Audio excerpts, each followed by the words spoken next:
अस्सलाम वालेकुम। मैं हूं आपका मेज़बान शबीर काज़मी। आज अक्टूबर की पहली तारीख और जुम्मे का मुबारक दिन है।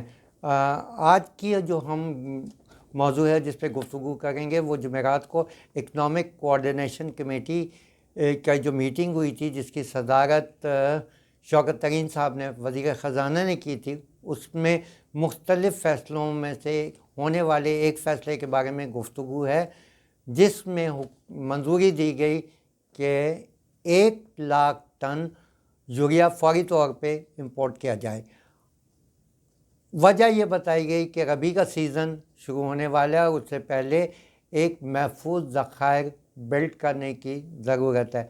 आपकी इत्तला के लिए ये फ़ैसला एक दिन पहले का है, दैट मीन्स सितंबर 30 का, और रबी का सीज़न जो है वो 15 अक्टूबर से शुरू हो गया। और अब इस बात को बरमला कहा जा सकता है कि अगले 15 दिन के अंदर ये यूरिया जो इंपोर्ट किया जाएगा ये पाकिस्तान पहुंच के पाकिस्तान के जो और कहते हैं देही इलाकों में जहां काश्तकारी की जाती है वहां तक नहीं पहुंच सकेगा। पहला चीज़ कि timely supply will not be possible. दूसरा इशू जो है कि 1 लाख टन यूरिया इंपोर्ट करने पे गवर्नमेंट को तकरीबन $5 करोड़ का वसी ज़र मुबादला खर्च करना पड़ेगा। और इस वक्त इंटरनेशनल में मार्केट में जो यूरिया की प्राइसेस चल रही हैं उसको अगर कंपेयर किया जाए तो पाकिस्तान की जो लोकली प्रोड्यूस यूरिया उसकी कीमत इंटरनेशनली प्रोड्यूस यूरिया से सिर्फ 60% है। दैट मीन्स कि 40% सब्सिडी जो है वो गवर्नमेंट को देना पड़ेगी। अगर हम उसको वर्कआउट करें, और I invite all of you to work out also, तो वो अमाउंट जो है तकरीबन वो भी मिलियंस ऑफ रुपीज़ डॉलर्स में हो जाएगी। तो पहली चीज़ कि टाइमली नहीं है। दूसरा, इसके ऊपर जो रकम फॉरेन एक्सचेंज में खर्च की जाएगी वो नाकाबिल बर्दाश्त बोझ है। प्लस जो चीज़ एडिशनल पेमेंट करनी पड़ेगी सब्सिडी की शक्ल में वो भी हुकूमत के लिए एक बोझ बनेगी। इसका आसान हल ये है कि इस वक्त हम अपनी मुकामी सनत के ऊपर एक नज़र डाल लें ताकि वहाँ से हम अपने अगले स्टेप को ज़्यादा बेहतर तरीके से डिफ़ाइन कर सकते हैं। इस वक्त पाकिस्तान में तकरीबन 70 लाख टन यूरिया पैदा करने की सलाहियत है सालाना, जिसमें से खपत सिर्फ 60 लाख टन है। यानी पाकिस्तान के पास इस वक्त dependable available capacity 10 lakh ton या 1 मिलियन टन है। और इसका फ़ायदा हुकूमत को बहुत ज़्यादा मेहनत तगोदो नहीं करनी पड़ेगी। सिर्फ दो चीज़ें करनी है कि फर्टिलाइज़र प्लांट के लिए एडिशनल गैस प्रोवाइड की जाए और उसको एक सस्टेनेबल लेवल पे मेंटेन किया जाए।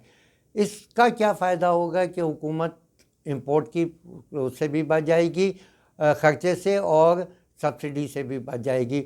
और क्योंकि इस वक्त एक इन्वेंट्री का सर्टेन लेवल अवेलेबल होता है तो ये 1 लाख टन जिस वक्त तक अगर इसको इमीडिएटली इस फैसले को इम्प्लीमेंट कर दिया जाए, एडिशनल गैस प्रोवाइड करनी शुरू कर दी जाए, तो अगले महीने 15 दिन में जिसमें एक्सपेक्टेड है कि इम्पोर्टेड यूरिया अवेलेबल होगा उतनी देर में लोकली प्रोड्यूस यूरिया अवेलेबल हो जाएगा।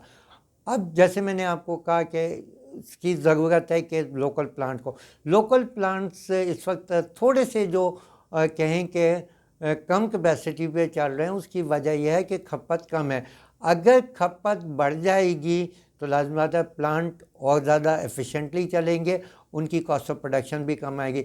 लेकिन इसके लिए गवर्नमेंट को दो काम करने होंगे कि आज ही एक फ़ैसला करना है कि जो 10 लाख टन एक्सपोर्ट करने की हमारे पास कैपेसिटी है उसके लिए appropriate urea export policy introduce की जाए, प्लांट्स को गैस की सप्लाई यकीनी बनाई जाए, और अब मुल्क में को इस यूरिया को एक्सपोर्ट से जो फॉरेन एक्सचेंज मिले उसको डीएपी की इंपोर्ट के लिए यूटिलाइज़ किया जाए।